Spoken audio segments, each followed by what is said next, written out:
Bonjour, fiduciaire informatique. Donc, le webinaire va commencer. Donc, on va attendre encore 5 minutes avant de le démarrer. Donc, c'est un webinaire qui va porter sur la rédaction assistée par ordinateur. Donc, la leçon 2. Euh, on va attendre encore 5 minutes et on commencera. Voilà. Merci.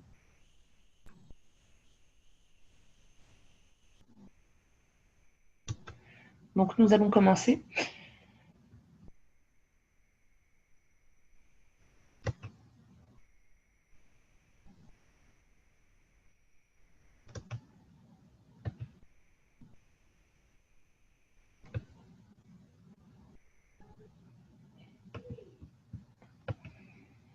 Donc, dans un premier temps, nous allons voir comment insérer des balises en voulant positionner, par exemple, le nom et le prénom du débiteur pour qu'ils se suivent, en fait, que ça fasse nom, prénom de chaque débiteur quand il y a plusieurs débiteurs dans le document. Donc, pour faire ce genre de choses, on va insérer, on va aller dans source de données, on va aller ensuite dans dossier et on va insérer la collection dossier, en fait, directement.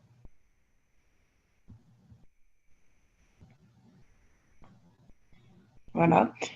Une fois que la balise de répétition dossier est mise, à l'intérieur de ces deux balises, nous allons positionner les éléments en allant dans sélection. Et à partir de là, on peut ajouter des éléments du dossier, de la collection dossier, les uns après les autres. D'accord? On peut faire la même chose avec d'autres collections. Exemple, regardez, source de données. Donc, nous allons aller sur Défendeur, qui elle aussi est une collection. Nous allons insérer la collection.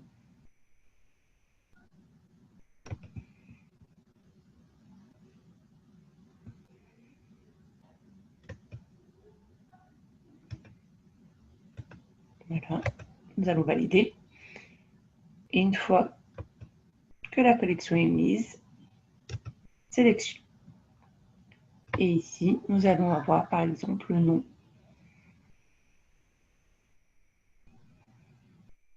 Voilà, nom complet.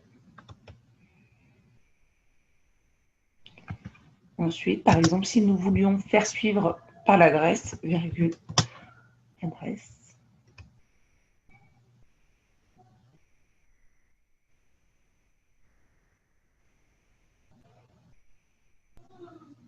le numéro de téléphone du débiteur, par exemple. Donc, hop.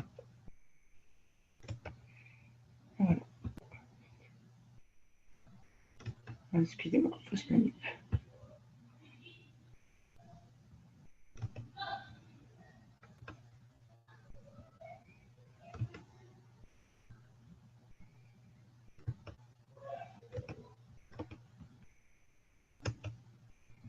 Voilà. Voilà. Nous allons recommencer. Donc, la collection Défendeur. Donc, nous allons l'insérer de rang 1, valider.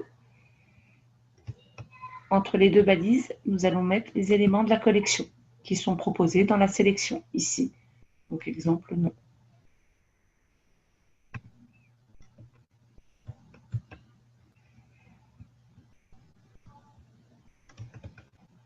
Voilà.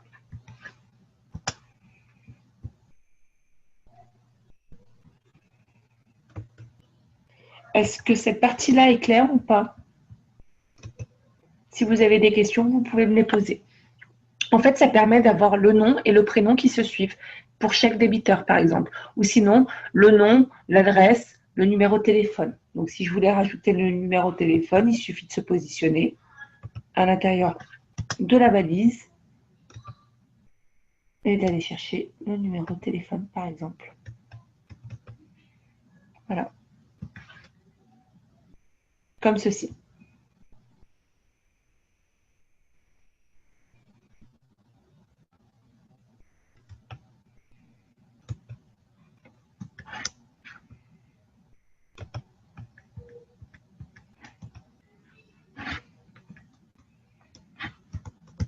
Voilà. Donc là, nous allons voir les filtres. Donc, les filtres, nous allons aller dans source de données. Exemple, je veux vouloir afficher la banque du débiteur. Donc, je vais aller sur défendeur. Si je veux afficher en fait le nom du tiers lié ou le texte pour acte d'un tiers lié. Donc, défendeur, j'ouvre la collection. Ensuite, je vais sur tiers.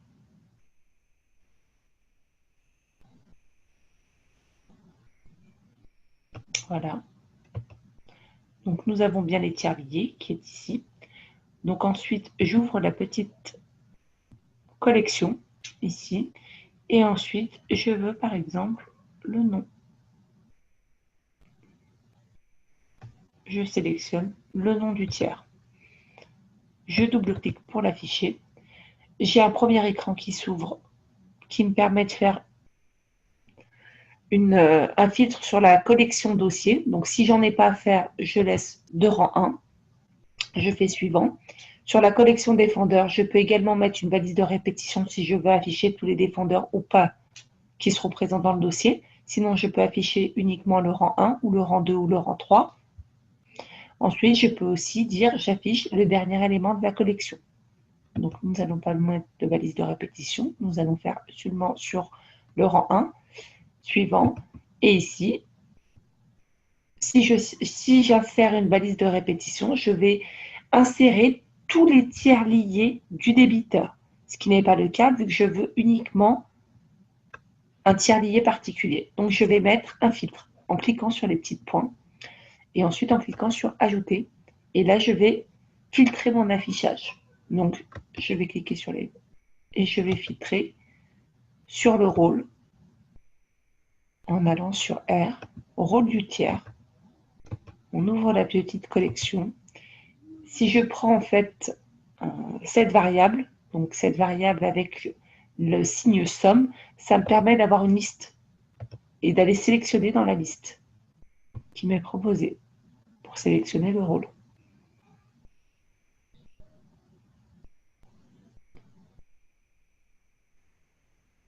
Voilà, par exemple, la banque. Si j'en voulais mettre un deuxième rôle, je peux faire ajouter. Et là, je peux être en et ou au choix. Donc, moi, ça va être et. Et je peux dire, pareil, rôle,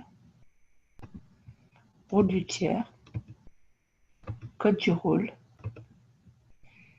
Ensuite, ici, j'ai égal, différent, pas présent ou présent. Je vais mettre égal.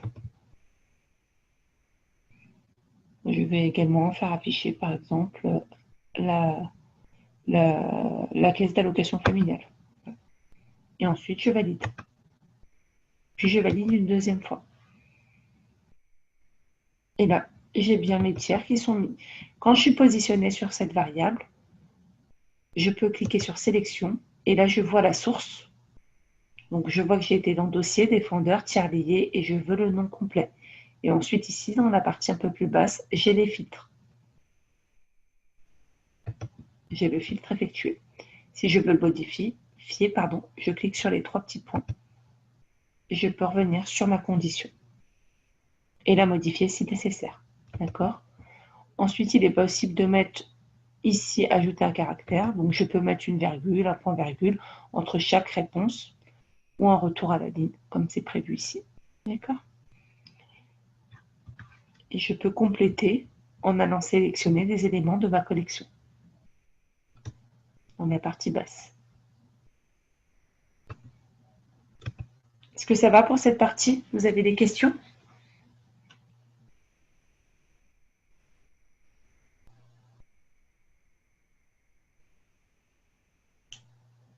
Non? D'accord.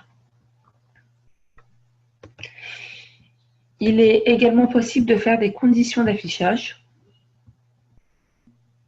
Donc, pour faire des conditions d'affichage, je tape par exemple mon texte.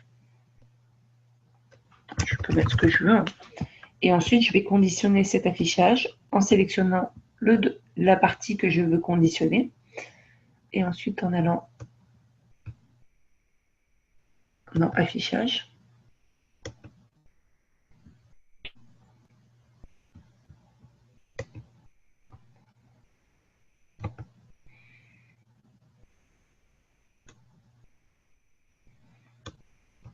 Alors, attendez, j'ai un petit problème, justement. Voilà, en allant sur fiduciaire RAO, puis ensuite en sélectionnant conditions d'affichage, puis en cliquant sur ajouter. Et là, avec les 3 petits points, j'arrive sur les variables du document. D'accord? Sinon, je peux aller depuis la source de données et là, j'ai accès à toutes mes sources. D'accord?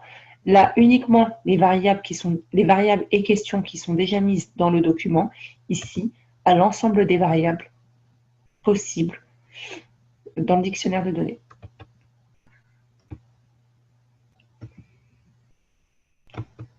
Par exemple, je vais conditionner cet affichage à la question sélectionnée. Donc, si ma question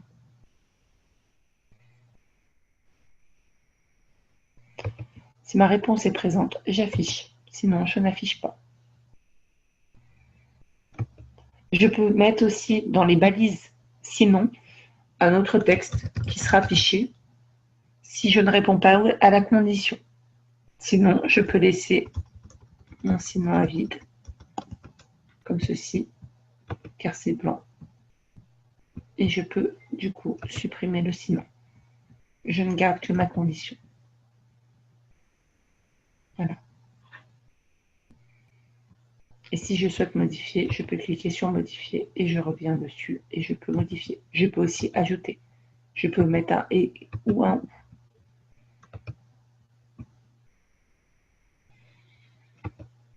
Des questions par rapport aux conditions ou aux filtres ou aux balises de répétition?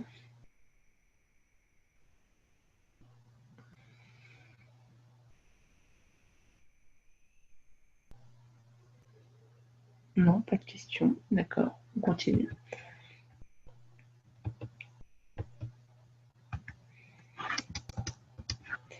Alors ensuite, il est également possible de créer des textes élémentaires.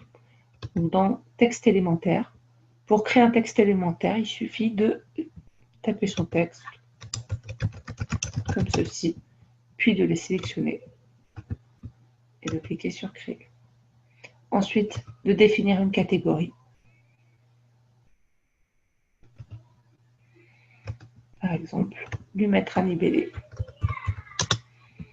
Et ensuite ici, il est possible de mettre un descriptif. Par exemple, puis de valider. Et là, vous voyez, le texte élémentaire est bien créé. D'accord? Et du coup, il sera exploitable. On peut le mettre dans n'importe quel document. Possible de le modifier également en cliquant sur modifier. Il est possible aussi de remplacer un texte élémentaire par un autre. Donc il suffit de cliquer sur remplacer et ensuite de sélectionner par quel texte élémentaire on souhaite le remplacer.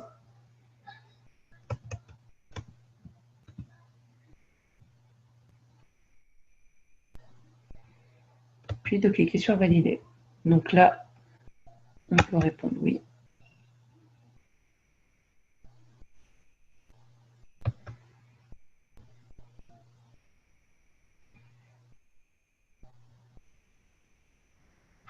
Voilà. Et là, j'ai remplacé mon texte élémentaire par un autre, comme on peut le voir.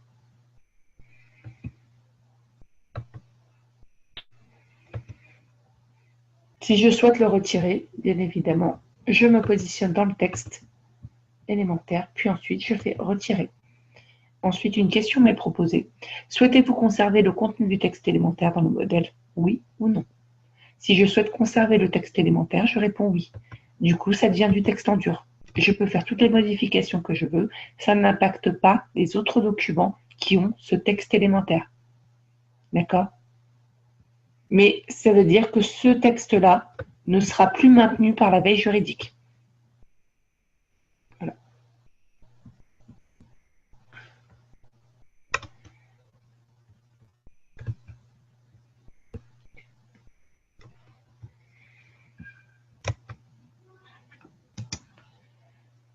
Avez-vous des questions concernant les conditions, les textes élémentaires?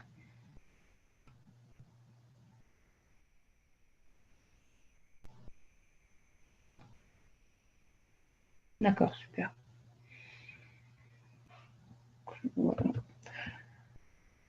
Donc, s'il n'y a pas d'autres questions, bah, écoutez, c'est la formation est du coup finie parce qu'elle concernait uniquement le deuxième point, donc les filtres, les conditions et les textes élémentaires.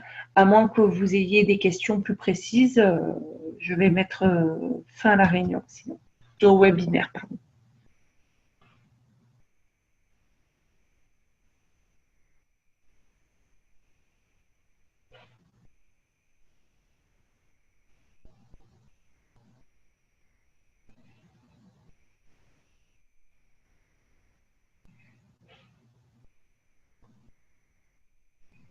Ok.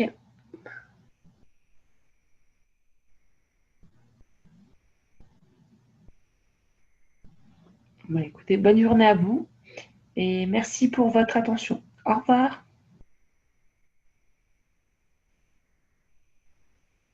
Bon week-end, merci.